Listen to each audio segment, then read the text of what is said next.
Don't get me wrong. I think as marketers, we do have to be rebels, but in order to rule break, you really have to know what the rules are.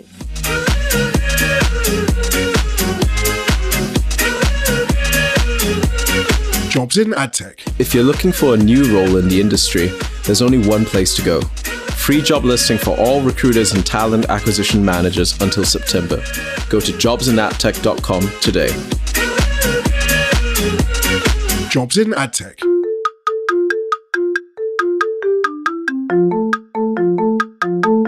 Hello and welcome to the Shiny New Object podcast. My name is Tom Ollerton. I'm the founder of the creative effectiveness platform Automated Creative. But today we are doing a podcast, and the Shiny New Object podcast is interviews with senior marketing folk about their journey and their vision. And I have the absolute pleasure to be on a call with Tatyana Jones, who is Director Consumer Marketing at Bausch Lomb. Tatyana, for anyone who doesn't know who you are and what you do, could you give us a short overview of your career today and what you do now? Yeah, absolutely, Tom. And first and foremost, thank you so much for having me on your podcast.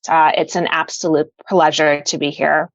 Tatyana Jones, like you said, I kind of started my career at Johnson & Johnson, spent about 7.5 years there, and really wanted to get into brand management and marketing and really kind of on the path to become a general manager.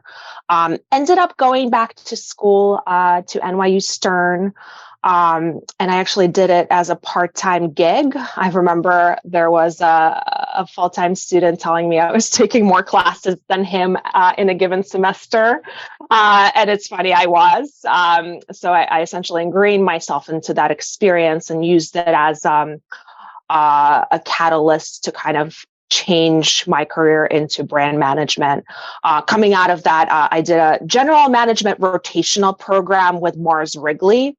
And it was rotations kind of all over the country, but across all sorts of commercial functions, from global innovation to being on the account team at Walmart, to kind of ending my career there on the Dove chocolate brand, where I did everything, from running the P&L to doing some innovation and really restaging that brand. And kind of reinventing who it appealed to and how it appealed to those consumers. During that time, so this was actually during COVID, I wanted to kind of, so got an itch to go into a new category, wanted to not only make consumers' lives kind of happier, but also healthier. So I ended up transitioning to GSK Consumer Healthcare. They're now known as Haleon. I was on a brand called Theraflu, where I did essentially built their innovation portfolio from scratch. When I got there, there was really, really very little going on. And with that, we restaged that brand to back to growth, first of all, and then to appeal with younger millennial consumers. After about a year or so, I actually went into, my first role was global in nature. I went into the US market, where this was the biggest market for the brand. I led a team of marketers, ran the P&L, and then essentially commercialized all of the innovation that I had come up with in the prior role. I've kind of been feeling like I've been in a pivotal point of my career for the last few years.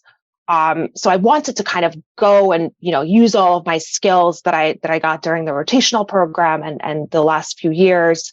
I felt like my learning was really accelerating with a strong base.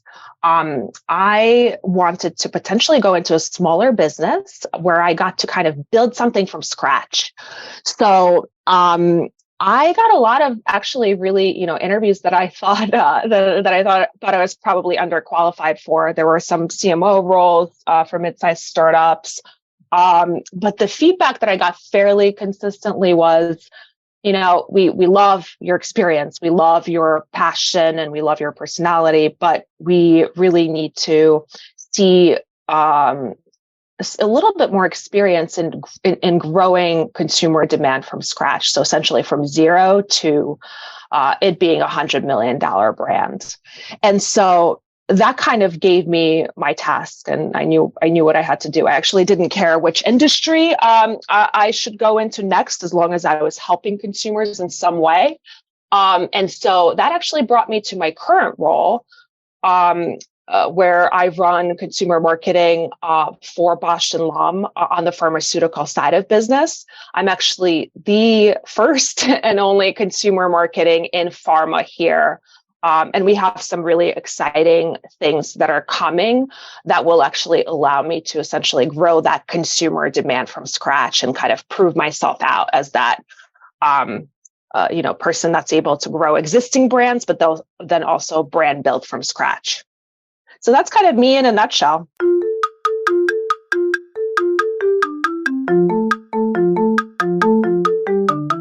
So across that really broad range of experiences, what are the things that you've heard that you would consider bad recommendations in the industry? There's actually two that come to mind. One is kind of more high level strategic, and one is tactical. So I'll start with the strategic one. The first thing that, the first thing you learn, especially in CPG, as you begin your marketing career, is that you're a general manager. So you're kind of, a general manager that's responsible for also marketing. And we do all of our work through agencies. And it's really easy to forget, you're in that intersection of driving feasibility, driving viability of your business, and then driving desirability. It's very easy to forget that actually our first and foremost job is to drive desirability. And so what does that mean, right? Driving desirability to me is really around making sure that the consumer kind of inside and out. There needs to be a deep consumer insight in everything we do. And you see, it's easier said than done, because I've been with really great organizations that don't necessarily do this.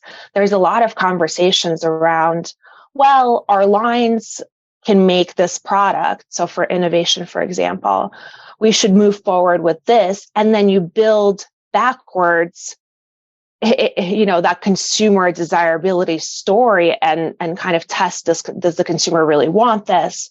And I've also seen it the other way around as well, where, okay, this innovation that we're trying to do is not margin accretive, the viability is not there, but you're entering a new business opportunity that will drive your top line in kind of a significant way. So that's kind of also a silly thing to dismiss just based on, it not being margin accretive. So I think, especially as I coach younger marketers in their career, the one thing that I like to remind them is we are a desirability-led function. Yes, we need to make sure that we're considering all of these other things, and we are absolutely stewards of the business. However, our main job is really just to be so focused on what that desirability is, what the market is. It is consumer driven, and all of these other things are there kind of in support of consumer. So it really means, I can't stress this enough. It really means you have to be, as a good marketer, you have to be consumer obsessed. You have to understand, what is that deep human insight, and why does your consumer behave a certain way? And not just the interactions with your product, but what is that consumer's hobby? What do they have for breakfast? It's all relevant. And I think what makes me a good marketer is actually, my genuine interest in people and understanding, beyond your job or beyond the task at hand, who are you as a human being? So I think net, my best marketing advice is be super crystal clear on kind of what your reason for being is, and be completely obsessed with kind of that consumer that you're servicing or your business is servicing. And essentially, make sure that you're kind of not getting distracted by some of these other things that also have to work. So that's kind of like the big strategic. The slightly less strategic and more tactical, I think I mentioned we work with a lot of agencies to bring a lot of our strategies and tactics to life. It's around kind of the agency tactical recommendations.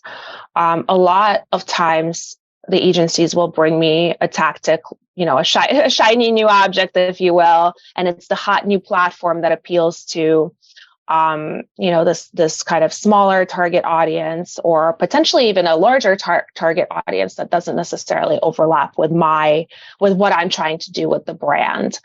So I think TikTok is a good example, although it's not new or shiny anymore.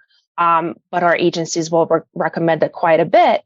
And if the conversation with the agency is something along the lines of, well, hey, Tatyana, besides, we know it doesn't appeal to your current consumer because your consumer is, let's say, 50 or older. But, besides the conversion driving for this short term, for this year, next year, goal, you also told us you want to brand build, and 10, 20 years, this will be your future consumer. Oh, and by the way, consumers form their kind of brand repertoires or 2 to 3 go-to brands in their teenage years. So this is actually perfect because, again, consumers will think of you, 10, 20 years down the road. If that's the answer, then yeah, my answer is let's do TikTok. Absolutely. However, I think where the bad recommendation comes in is if, let's say, I'm in a pharmaceutical business and my patent expires in 10 to 20 years, and my consumer is that older consumer, 50 or 60 years old, and I get a tactical recommendation of doing something like TikTok, where majority of the target audience is on the younger side, then that's a little bit off strategy, and I would essentially push back on that and kind of tell my agency partners to come back with either a better recommendation or really kind of think through. Again, it's going back to that consumer, who is our true consumer now and in the future.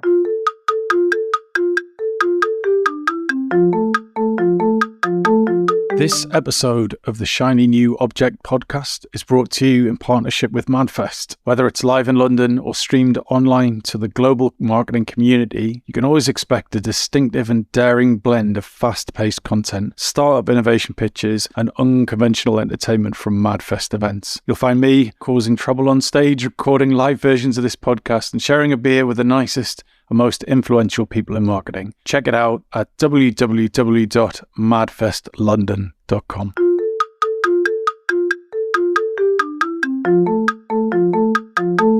So we're going to talk now about your shiny new object, which is simplicity doing the common uncommonly well, which sounds like a beautiful written line. I want to know more. Tell me, why is simplicity your shiny new object? I think in today's world, simplicity is the shiny new object, because literally in every single job that I've been at, your issue is not having enough information or not having enough things to do. There's new platforms or new technologies that are happening and launching every single day. As I've been in these new roles, I've been in quite a few roles in the 15 years of my experience. I think the biggest challenge has been literally looking through thousands and thousands of pages of research to try to figure out, hey, what is that main thing? What does my consumer care about? And coming up with a brand strategy there. So I think in the modern world, simplicity is really like taking all of that information, taking a myriad of different things that you can do and just breaking them down to their basics is the shiny new object. And that is a skill. And I've seen really great leaders do that well. And I've seen, very senior people not do that well and kind of be, I guess, a good analogy of a bad business leader would be kind of like a floating plastic bag that, changes its direction with the headwinds. You need to be crystal clear on kind of what your brand strategy is, what your brand is, why do you exist, who is your consumer, how are you different from the competition. We're all kind of so desperate to throw out that playbook when I think in today's world, it's actually revisiting the playbook is the thing that we should be doing. And don't get me wrong, I think as marketers, we do have to be rebels, and that is my true personality. I love to rule break within ethical bounds, of course. But in order to rule break, you really have to know what the rules are. You need to know the basics. I've mentioned I've been a part of a few different brand restages, and it's really always kind of where do you start when you're trying to create a strategy for the brand that's not necessarily doing well. I've been a part of a few different brand restages, and what you really have to kind of, when you're coming in, almost putting your consulting hat on, how do you get to that simplicity? You look at the business, and if either the biggest SKUs within your brand or the biggest brands within a general business are not growing, that is a big red flag, because your core business generally is essentially what drives the rest of the business, the rest of the smaller brands that may not necessarily be the focused brands. So you really have to make sure that some of, the business driving parts of your business, your core, so to speak, is growing in a healthy way. It's not just growing due to price increases. It's really growing through, that consumer demand that we've been talking about. So that's kind of like the big strategic piece. And then when you get down to the basics of, okay, so for what does that mean for a brand?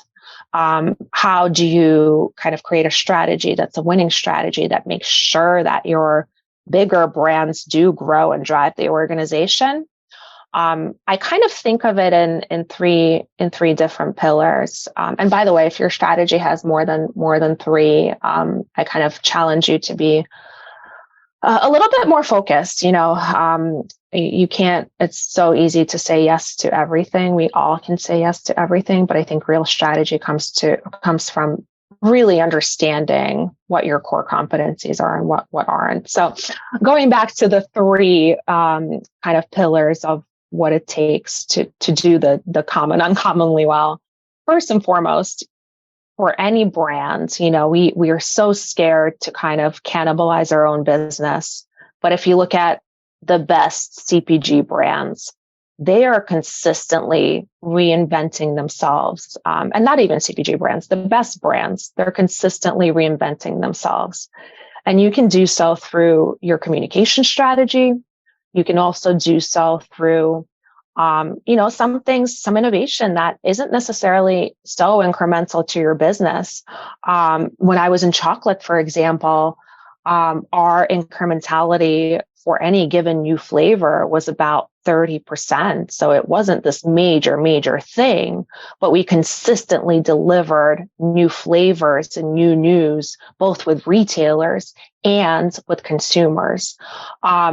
You have to also look at your brand. Does your visual brand language appeal to the current target audience and to the audience that you're trying to appeal to? They're not always the same.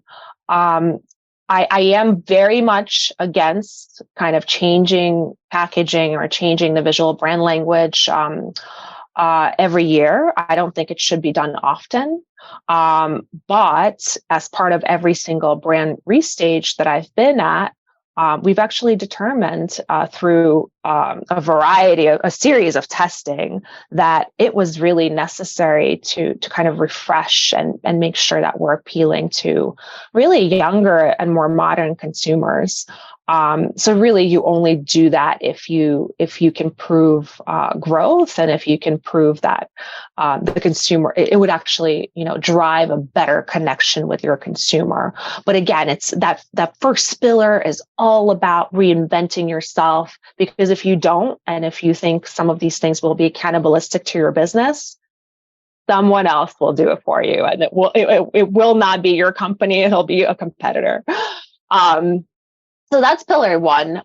Pillar two, I would say, is really just making sure, once you've got your core business growing and healthy, I've seen, again, most of my experience come from CPG. The really good businesses have really a strong innovation pipeline that's 3 to 5 years out. And it's both incremental innovation, to maybe a little bit more extending into new areas, potentially growing the consumer base, and then maybe even with a touch of a little bit less, but a touch of breakthrough innovation. So really having a strong innovation pipeline. A lot of times with innovation, right, it goes back to that core competency question. You will not necessarily be growing your profitability, because a lot of times you have to go out to different co-manufacturing partners. So that will generally reduce your profitability. So again, it's really about growing your top line and expanding your brand to kind of be a mass consumer brand, because penetration is a leaky bucket. So if you don't do the first pillar, and if you don't appeal with consumers with innovation, you're going to lose your current consumers, and you're not going to gain the consumers that you've already lost. So we kind of have to renew them consistently through all of these efforts. And the third, I would say, and last, is really around making sure that you understand who your key kind of gatekeepers are and stakeholders are. Again, I've kind of been on a lot of CPG brands, and people kind of forget that how big and how important of a role retailers play. We actually in CPG, as everyone knows, we actually call them customers. Consumers are kind of like your end users. Shoppers are the ones that shop the shelves.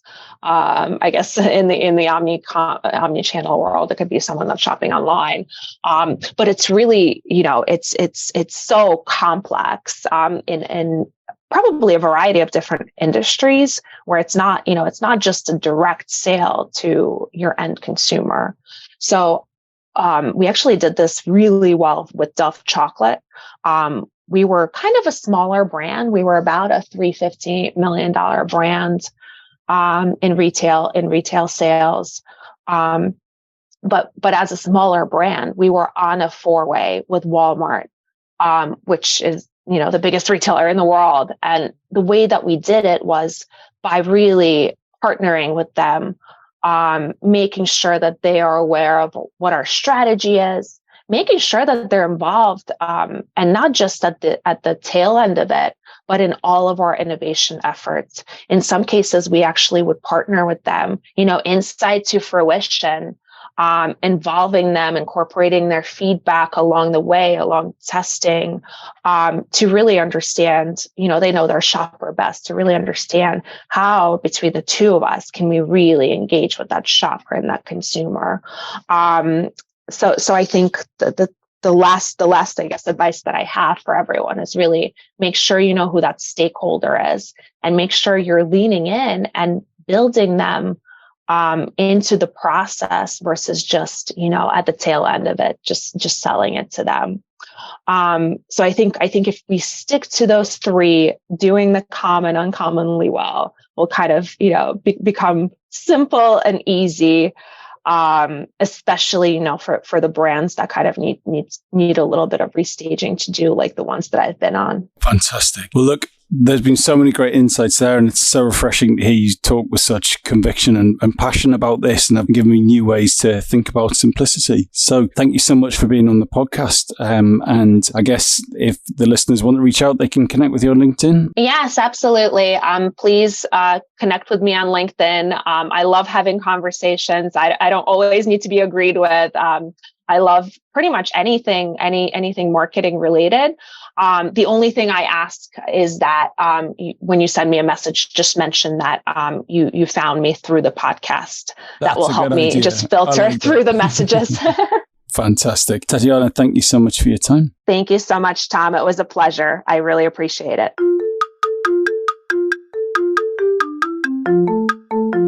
Hi.